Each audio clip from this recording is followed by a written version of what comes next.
Asam Bangga Santai Nasional Sanam Nyelu ko tingin badai cepen oi nore do pata puja yuk na se corok puja ko meta noa do yuk kana Asam Ponot Bisnath Ponot noa Papoi 5 ali center re nore tingin ko lay kata 5 300 खन हो ढेर भक्त तीन अकोय दो अलार को patina अकोय दो दियार को पटीना अकोय दो दबीर को पटी कना दो तीन पे नेल को तीन नेल चे पें तो अडी संगे ना को कटी कटी गिद्रा को कटी गिद्रा हो तीन नय को पटी कना को ना पे नेल को आरो निथो नय मिना को गया और को मोढ़ा का निथो पटी बेहतर की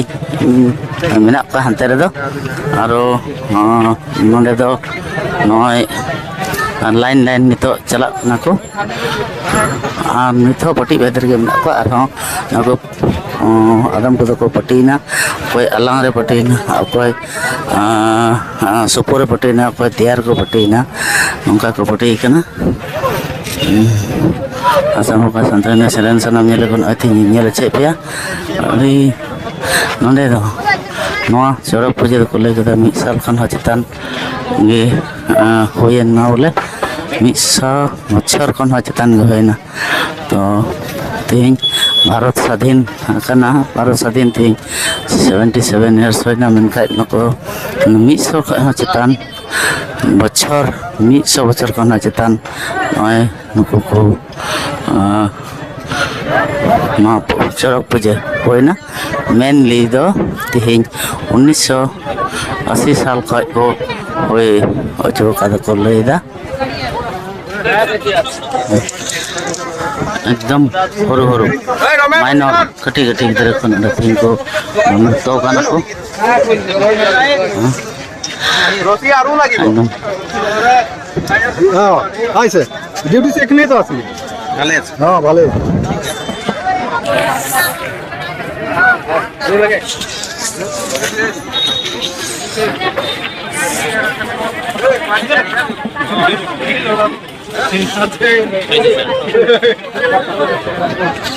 এয়া দেখিছে হৰু হৰু লৰা আছে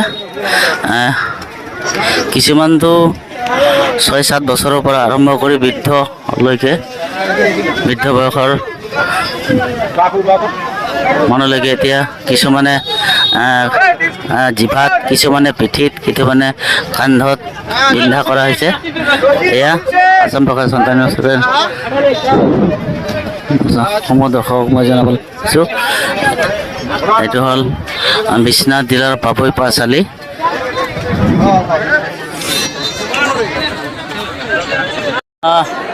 अपनी पूजा कमिटी प्रेसिडेंट प्राक्तन प्रेसिडेंट अच्छा पूजा तो धरक किमान तम पूजा হয় এবাৰ চৰক পূজা এটো কব গলে 100 পাৰ হইছে 100 পাৰ হইছে আৰু আমাৰ যেতিয়া প্ৰথম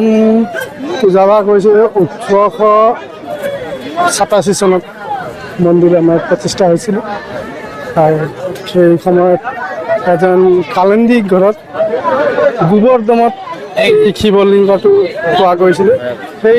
ব্যক্তিজনৰ নাম আছে খতৰাম কালেন্দি তেখেতৰ তত্ত্বাৱধানত আজি এই শিৱ মন্দিৰখন হ'ল আৰু লগতে পাৰ্বতী মাৰ পূজা কায় লোৱা কথাটো আহিল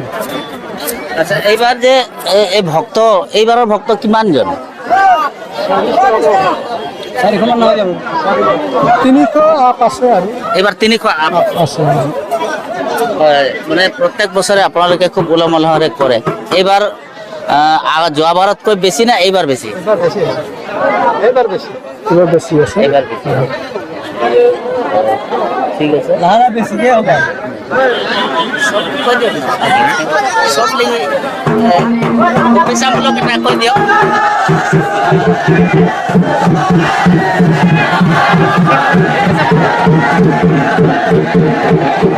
আগন্তুক বিহুর সমস্যা অসমবাসী রাজ্যত জনাতো আর এই চড়ক পূজার অতি ৰাখি সকলো ৰাইজৰ আগন্তুক নৱবৰ্ষৰ শুভেচ্ছা জ্ঞাপন কৰি বাবুই এৰিয়াত পূজা কেতিয়াৰ পৰা আৰম্ভ হয়? এই পূজা চৰক পূজা চৰক পূজা আজিলৈকে মোৰ জন্ম নহয়, জন্ম হোৱাই নাই, তাৰ আগৰ পূজা এইটো। যেতিয়া আমাৰ আই দেউতা পিতা আজা পুৰখা চবে মিলে এইটো পূজা কৰিছিলে। কিন্তু এই পূজাটা কৰাৰ অৰ্থ কি হ'ল, প্ৰমাণ একটা হ'ল, কাৰোবাৰ ল'ৰা ছোৱালী নহয়, কাৰোবাৰ কিবাও নহয়, তাৰ কাৰণতে আগৰ মানুহবিলাকে এইটো ইয়াকে জগাইছিল। জগাৰ কাৰণে সিহঁতৰ ফলাফল পালে যেতিয়া চব হৈ গ'ল, সেইকাৰণে এই বস্তুটো সিহঁতৰ বিশ্বাস কৰাৰ কাৰণে এই বস্তুটো মানে ইহঁতৰ মন ধ্যান দি আৰু ইয়াকে পালন কৰতে শুৰু কৰিলে। তাৰপিছতে পূজাটোতো কৰিলে ঠিকেই, কিন্তু পূজাটো কৰাৰ অৰ্থটা কি থাকিলে, পূজাটা কেনেকৈ কৰিলে, কি অৱস্থা হৈছে, কিহৰ কাৰণে ইমান মানুহ গোট আছে, ইয়াৰ কিবা এটা প্ৰমাণ হ'ব লাগিব। তেতিয়া মানে গোটেই ৰাইজে মানে ইয়াকে ভাল যত্ন কৰি ধৰক মন্দিৰ চন্দিৰ বনাই বোলো তাক যত্ন লৈছে। যত্নৰ পৰা বিশ্বাস গুণ যেতিয়া আকৌ পালে, তেতিয়া মানে সেই মন্দিৰটো বহুতজন ৰাইজ মিলি চান্দা তুলিছে, ঘৰে ঘৰে নগৰে নগৰে চান্দা তুলি, আৰু সুক্ৰাম প্ৰেচিডেণ্ট কুৰ্মী সি হ'ল ইহঁতৰ গুৰু। গাঁৱে গাঁৱে ঘূৰিব লাগে, চান্দা কৰিব লাগে, চান্দা কৰি সেই বেচৰা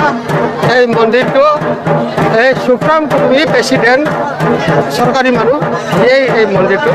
ভালছে গঠন কৰিলে। তাৰ পৰা আপোনাৰ আমি গোটেই ৰাইজে ল'ৰাই ছোৱালীয়ে বৃদ্ধ বুঢ়ী সবাই বিশ্বাসৰ কাৰণতে এতিয়া এই বস্তুটা ডেভেলপ হৈ গ'ল। গতিকে আমি এইটো বিশ্বাসৰ কাৰণতে আমি এতিয়া ৰাইজে গোটাই মেলাটো পাতিছোঁ। কিন্তু বিশ্বাসৰ ওপৰতে চব কাম হৈছে। এইটো এনেকৈ মন্দিৰ নহয়, এই মন্দিৰটোৰ এটা মানে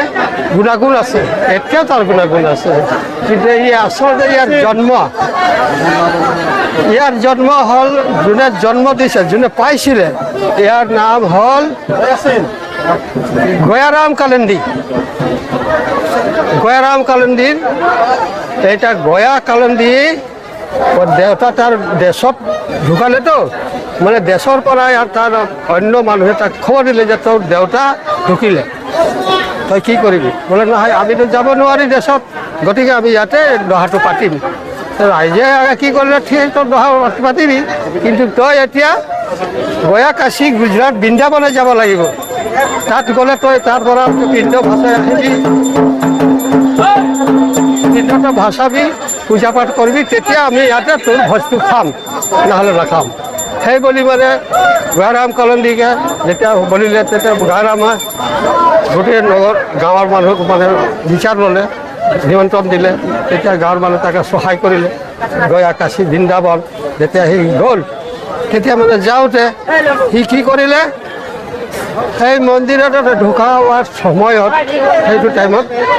এই বস্তুটো, এই পাথৰটো মানে এনেকৈ কিনাৰে আছিলে। সেই বুঢ়াটো কি কৰিলে, সি তেনেকৈ মানে বুটলি দেখিছে যে খুব সুন্দৰ বস্তুটো। সি কি ভাবিলে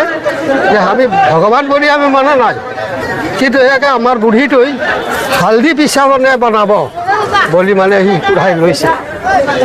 সি যেতিয়া আহি গ'ল, জেগাই জেগাই জেগাই জেগাই হাতে হাতে হাতে বস্তুটা লুকাই গ'ল, বস্তুটা জেগাই জেগাই লুকাই গ'ল, হেৰাই গ'ল। থাকিলে ঘৰত এতিয়া আহিলে, দেই তেৰিকা আমাৰ বেগৰ বনাই ইমান সুন্দৰ হালধি পিঠা লৰি, বুঢ়ীটোকো কৈছে আমি ইমান সুন্দৰ লৰি এটা আনিছিলোঁ, চলাই হেৰাই গ'ল। সেই কৰাটোলে যেতিয়া আৰু গাঁৱৰ মানুহকে যেতিয়া খোৱা বোৱা কৰাৰ পিছৰ দিনত সি যেতিয়া সেই পাত পতৰি লৈ গৈছে পেলাবলৈ, সেই বস্তুটো যেতিয়া য'ত লুকাই আছে ন, পেলা আছে, সেই তাত সি আকৌ জোঠা পাতে ঢাকাই দিছে। সেই জোঠা পাতে ঢাকাই গ'ল, হেৰাই গ'ল। তেতিয়া তাৰ মনৰ প্ৰস্তাৱিটো মানে তাৰ ওপৰত থাকি গৈছে যে আমি ইমান ধৰিলে কষ্ট কৰি আনিছোঁ, তাৰ বস্তুটো হেৰি গ'ল। বুঢ়ীটো কৈছে যে ঠিক আছে, যদি মোৰ ভগৱান আর মোর দেউতা যদি গয়ারাম যদি মোর ঠিক আছে তেতিয়াহ'লে আমি পামেই মানে বস্তুটো তাক সপোন দিছে যে দেখ আমি এরকম জায়গায় আছি আমাকে যদি তুই পড়াই লিখতে পারবি আমি তোর বহুত কাম করব তা এই জন জায়গায় এতিয়া বন্দিত হৈছে এই জায়গায় একটা মানুহ গৃহস্থ একটাই গোবৰ কুঢ়াই গোহালৰ গোবৰ লাগি গ'লে মানে এইখিনি পেলাই দিয়ে সেইখিনি পেলাই দিয়ে সেই কৰোঁতে গোবৰটোতো ঢেৰ হৈ গ'ল নহয় দিন হৈ গ'ল তা সি ভাবিলে আঘোণ পুষ মাঘ ফাগুন আগৰ মানুহ পথাৰত মানে গোবৰ দিব লাগে তো মাঘ মাছৰ পৰা ফাগুন মাছ গোবৰটো শেষ কৰিব লাগে সেইবোৰ ভাৰ কৰি সেই গোবৰটো বক্ত শেষ হৈ গ'ল অলপখন আছে সেই গোবৰটো যেতিয়া মানে সি মাৰিলে কোদালটো তেতিয়া লাগি গ'ল এতিয়াও ফাটা আছে এই এটা যেতিয়া লাগি গ'ল তেতিয়া সি দেখিছে যে শ্ৰীৰাম এতিয়াতো গাখীৰ ওলালে তেজ ওলালে তেতিয়া শম্ভু দুইটা শম্ভু ঘোষ শম্ভু কুৰ্মী শম্ভু দুইজন আৰু ভিকাৰী মহৰী ভূমি ইহঁতৰ মাতি লৈ দেখাইছে কৈছে যে ঠিক আছে এতিয়া তোৰ এইটো বেলেগ দিন আমি মিটিং পাতি মিটিং কৰি আৰু আমি এটা কিবা ব্যৱস্থা ল'ম এই বুলিকে আৰু এইটো ৰাখি দিছে এই কথাটো আমি ইমান যদি আমি দেখিছোঁ মোৰ নিজৰ ঘৰৰ মানুহ লাগে চব কৈ মেলি আৰু মানে সেই কথাটো এতিয়া কি হৈছে যে এতিয়া এই কথাটো বহুতে কৈছে সেইটো নহয় সত্য কথাটো এইটোহে আমাৰ আটাবোৰাই কৈছে ᱥᱮᱨᱮᱧ ᱥᱟᱱᱟᱢ ᱧᱮᱞ ᱠᱚ ᱛᱮᱦᱮᱧ ᱤᱧ ᱦᱮᱡ ᱮᱱᱟ ᱟᱥᱟᱢ ᱯᱚᱱᱚᱛ ᱵᱤᱥᱱᱟᱛ ᱦᱚᱱᱚᱛ ᱱᱚᱣᱟ ᱯᱟᱵᱷᱚᱭ ᱯᱟᱸᱪᱟᱞᱤ ᱨᱮ ᱟᱨ ᱱᱚᱰᱮ ᱫᱚ ᱟᱹᱰᱤ ᱥᱮᱫᱟᱭ ᱠᱷᱚᱱ ᱜᱮ ᱪᱚᱲᱚᱠ ᱯᱩᱡᱟᱹ ᱥᱮ ᱯᱟᱛᱟ ᱵᱚᱸᱜᱟ ᱱᱚᱰᱮ ᱯᱩᱡᱟᱹ ᱦᱩᱭᱩᱜ ᱠᱟᱱᱟ ᱟᱨ ᱱᱤᱭᱟᱹ ᱵᱟᱨ ᱦᱚᱸ ᱚᱱᱠᱟ ᱠᱚ ᱞᱟᱹᱭ ᱠᱮᱫᱟ 300 ᱠᱷᱚᱱ ᱰᱷᱮᱨ ᱵᱷᱚᱠᱛᱟ ᱠᱚ ᱚᱠᱚᱭ ᱫᱚ ᱟᱞᱟᱝ ᱨᱮ ᱚᱠᱚᱭ ᱫᱚ ᱥᱩᱯᱩᱨ ᱨᱮ ᱚᱠᱚᱭ ᱫᱚ ᱫᱟᱹᱵᱤ ᱠᱚᱨᱮ ᱠᱚ ᱯᱟᱹᱴᱤᱭᱮᱱᱟ ᱫᱮᱭᱟ ᱠᱚᱨᱮ ᱠᱚ ᱯᱟᱹᱴᱤᱭᱟᱠᱟᱱᱟ ᱟᱥᱟᱢ ᱯᱨᱚᱠᱟᱥ ᱥᱟᱱᱛᱚ মারান্ডি Assam Focus.